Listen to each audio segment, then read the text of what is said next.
Hai guys, ketemu lagi dengan aku di channel Lady Din. Semoga kalian semua dalam keadaannya sehat dan bahagia. Apakah kalian tahu arti dari ungkapan serigala berbulu domba? Kisah kali ini akan menjadi contoh nyata dari ungkapan itu. Apa yang terjadi dan bagaimana kisah lengkapnya? Tanpa basa-basi lama-lama, kita langsung masuk ke ceritanya ya.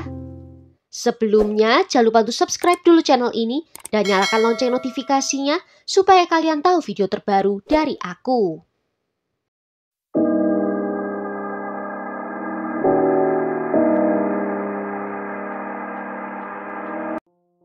Mary Jane Carlson lahir di Filipina pada tahun 1974. Ibunya bernama Nina Ekesen yang adalah seorang warga negara Swedia.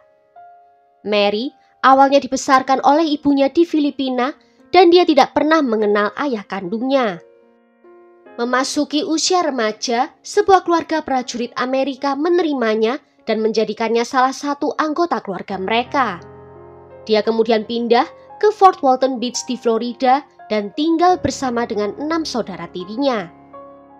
Baru beberapa tahun kemudian diketahui ternyata pria yang mengasuhnya itu adalah ayahnya sendiri. Mary digambarkan sebagai sosok yang menggemaskan, memiliki kecantikan luar dalam dan kepribadian yang hebat. Dia juga seorang yang penyayang dan peduli dengan orang lain. Dan kepribadiannya itu memikat seorang pemuda bernama Jeff Carlson. Jeff dan Mary menjadi dekat dan mereka tidak membuang banyak waktu untuk segera menikah dan akhirnya memiliki seorang putri yang diberi nama Paris. Setelah kelahiran putrinya, Mary melanjutkan bangku kuliahnya dan mendapatkan gelar sarjana dalam bidang peradilan pidana. Dia mendapat pekerjaan sebagai seorang petugas polisi di Colorado, walaupun cita-citanya sebenarnya ingin menjadi agen FBI. Mary yang mengalami kesulitan dalam karirnya, di mana dia kesusahan untuk naik jabatan, yang ujungnya malah Mary harus kehilangan pekerjaannya. Selama bertahun-tahun, Mary berjuang dengan masalah psikologis yang membuat kehidupan sehari-harinya semakin sulit. Adanya trauma pelecehan seksual saat masih remaja juga memperberat masalah yang dihadapinya, yang membuat dia merasa terjebak dalam pernikahannya. Itulah sebabnya Mary memutuskan untuk bercerai. Perceraian ini mengganggu kesehatan mentalnya juga, di mana dia akhirnya didiagnosis menderita gangguan bipolar. Mary kemudian berpindah dari satu pekerjaan kecil ke pekerjaan kecil berikutnya, dan dia tidak lagi menjalankan tugasnya sebagai seorang ibu. Hal ini sangat merugikan Mary, di mana dia harus membuat keputusan yang sangat menyiksa untuk memberikan hak asuh atas putrinya kepada mantan suaminya. Mary kemudian ingin membuka lembaran baru dalam hidupnya. Suatu hari, seorang wanita mendekatinya dan menawarkan pertolongan. Wanita itu lalu membawa Mary ke gerejanya. Gereja itu bernama Calvary Emerald Coast yang dipimpin oleh pendeta James Flanders. James digambarkan sebagai pendeta yang sangat karismatik.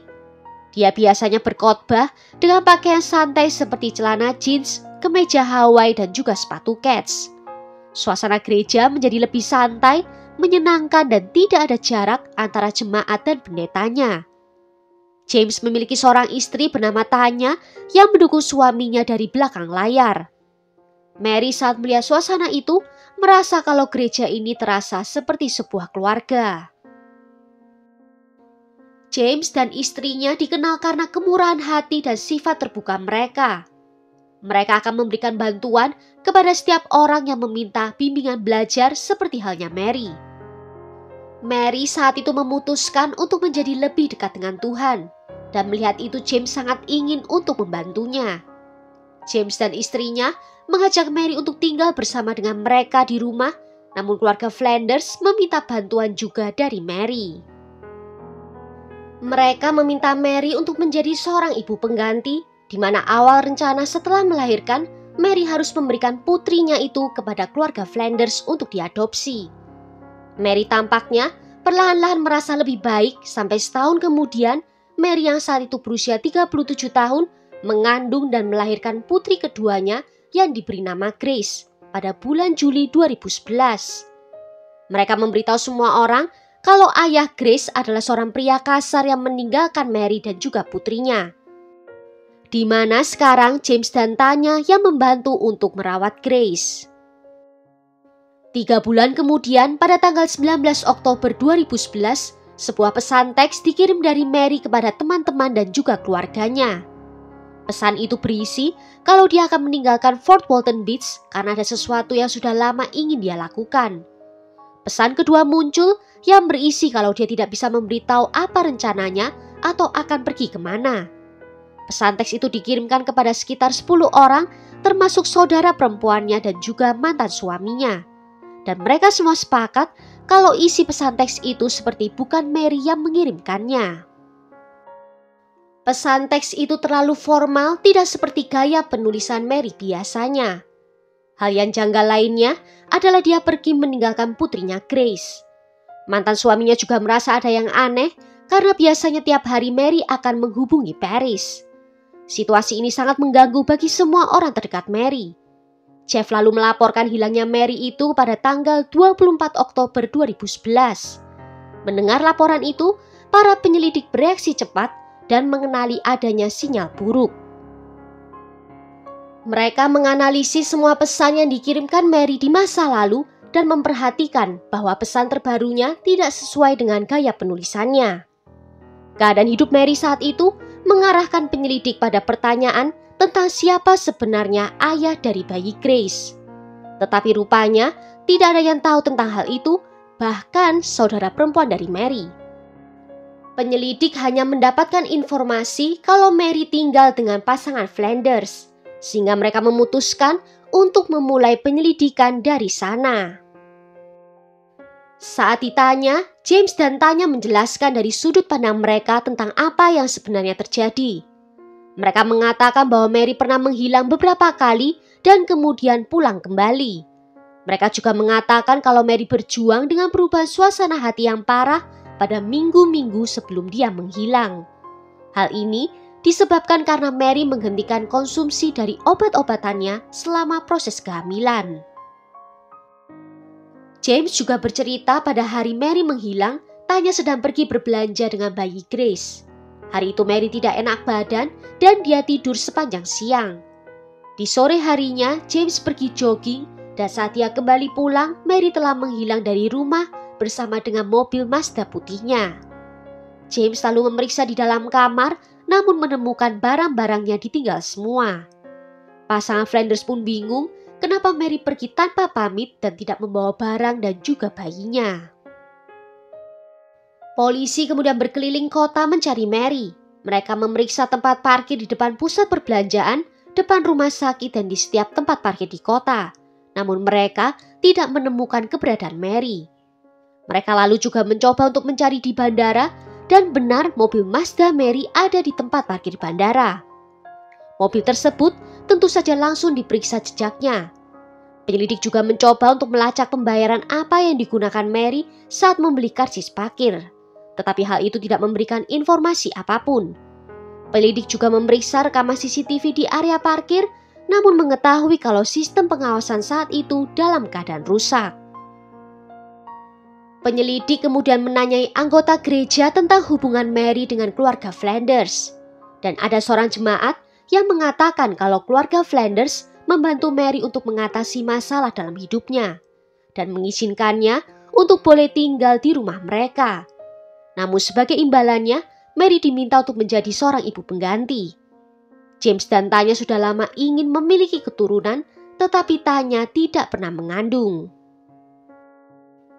Jemaat ini telah bersumpah kepada Tanya untuk tidak memberitahu siapapun tentang hal ini, karena hal ini dapat menghancurkan semua yang telah mereka bangun selama bertahun-tahun. Tanya mengaku pada mereka kalau Mary menjalani prosedur inseminasi untuk kehamilannya. Penyelidik lalu kembali lagi ke pasangan Flanders, namun James sepertinya menghindari mereka. Hanya Tanya yang dapat ditanyai dan Tanya mengkonfirmasi rumor itu. Dia menceritakan kalau memang awalnya mereka berencana akan melakukan inseminasi, namun akhirnya mengubah rencana memilih cara pembuahan tradisional. Tanya menegaskan bahwa dia berada di ruangan yang sama selama hubungan badan antara suaminya dan Mary terjadi. Namun ternyata James tidak hanya melakukannya sebanyak 1 kali bersama Mary. Penyelidik juga melihat adanya foto baby shower Mary, di mana foto itu menunjukkan Mary yang jelas-jelas hamil dan tanya dengan bantalan di bawah bajunya agar terlihat seperti dia juga hamil. Penyelidik kembali mencari informasi dari jemaat gereja dan Tanya pernah bercerita padanya kalau Mary senang dengan situasi yang telah terjadi. Namun kenyataannya yang terjadi jelas berbeda. Tak lama setelah Grace lahir, naluri keibuan Mary muncul dan dia tidak bisa lagi terpisah dari putrinya. Seorang pendeta muda bernama Jason memberikan kesaksian. Dia mengatakan kalau pendeta James mengalami depresi setelah Mary menghilang. James juga meminta tolong padanya untuk mengurus gereja karena dia harus pergi ke luar negeri. Saat James pergi itulah Jason mendengar rumor yang sama. Dan saat pendeta James pulang, dia menanyakan tentang kebenaran rumor itu. Dan James tanpa ragu mengkonfirmasi kebenarannya. Tak lama setelah pengakuan itu, James mengundurkan diri dari jabatannya. Dia kemudian membawa keluarganya melarikan diri ke Arizona. Beberapa hari sebelumnya, keluarga Mary telah meminta keluarga Flanders untuk menyerahkan barang-barang pribadi Mary kepada mereka, termasuk komputer Mary yang ternyata memiliki bukti penting di dalamnya. Walaupun semua data telah dihapus, polisi berhasil merekonstruksi beberapa data. Penyelidik juga mendapatkan informasi yang menarik, di mana seseorang yang tidak disebutkan namanya menghubungi mereka dan mengatakan bahwa keluarga Flanders telah menguburkan Mary di halaman belakang rumahnya. Penyelidikan segera dimulai di lokasi tersebut. Mereka menggali dan mencari dengan anjing pelacak, namun semuanya sia-sia. Mereka tidak menemukan apapun. Pada minggu-minggu berikutnya, penyelidik terus berusaha untuk menghubungi James melalui ponselnya, namun selalu tidak direspon dan masuk ke voicemail. Keluarga Flanders telah bersembunyi selama berbulan-bulan dan tidak ada jejak sekecil pun dari mereka. Namun para penyelidik sangat gigih dan tidak menyerah. Setelah melacak pergerakan keluarga Flanders pada hari hilangnya Mary dan menelusuri catatan ponsel lamanya, pihak berwenang dapat menangkap James pada tanggal 14 Mei 2015. James lalu menggambarkan dirinya hanyalah sebagai korban. Dia menyatakan kalau dirinya tidak pernah membunuh Mary dan tidak tahu di mana keberadaannya sekarang. Waktu terus berlalu tetapi tidak ada kemajuan dari kasus ini. Namun ternyata forensik digital berkembang selama dekade terakhir. 3 tahun setelah Mary menghilang, ada program forensik baru yang telah dikembangkan. Dan program ini digunakan untuk memeriksa kembali data dari komputernya Mary. Hal ini mengungkapkan riwayat pesan antara Mary dan juga James yang banyak berisi pesan mengandung pornografi, foto-foto porno yang sebagian besar diambil di dalam gereja. Juga diketahui pesan terakhir yang Mary tulis kepada James sebelum dia menghilang. Isi pesan itu menyatakan kalau dia ingin keluar dari hubungannya dengan keluarga Flanders, namun dia tidak ingin meninggalkan Grace. Sangat jelas kalau isi pesan itu bertentangan dengan apa yang dia lakukan.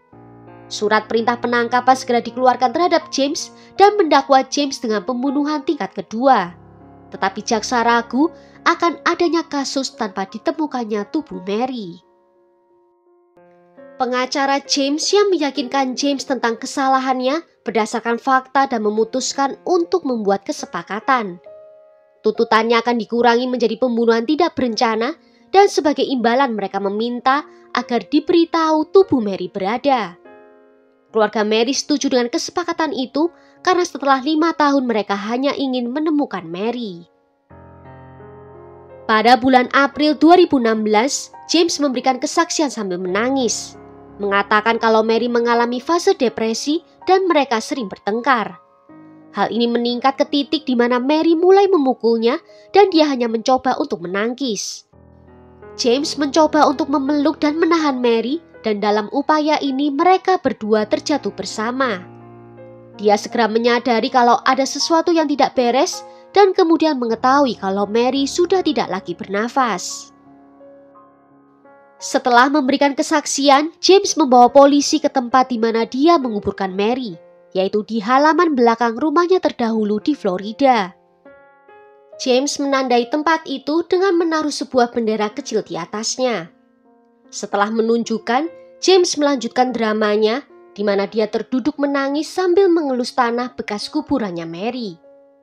Pada tanggal 19 Juli 2016, dia secara resmi mengaku bersalah atas pembunuhan dalam kematian Mary Carlson.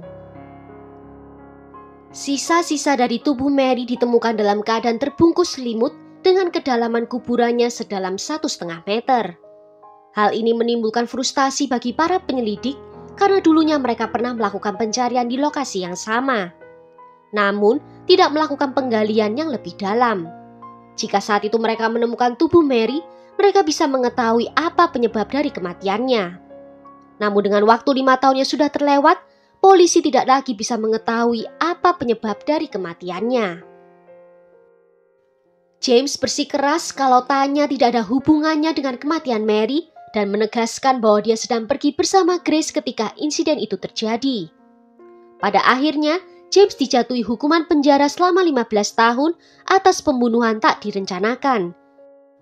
Dan dengan perilaku baik, mungkin dia bisa dibebaskan dari penjara dalam waktu 11 tahun. Meskipun Tanya tidak pernah didakwa sehubungan dengan pembunuhan tersebut, pihak berwenang merasa bahwa dia tahu lebih banyak daripada yang dia ungkapkan. Setelah perselisihan hukum dengan keluarga Mary, Tanya tetap mempertahankan hak asuhnya atas Grace. Well, sampai di sini dulu cerita kali ini. Bagaimana menurut kalian tentang kasus ini? Tulis ya pendapat kalian di kolom komentar. Akhir kata terima kasih karena sudah nonton video ini sampai akhir. Sampai jumpa di video berikutnya. Ciao!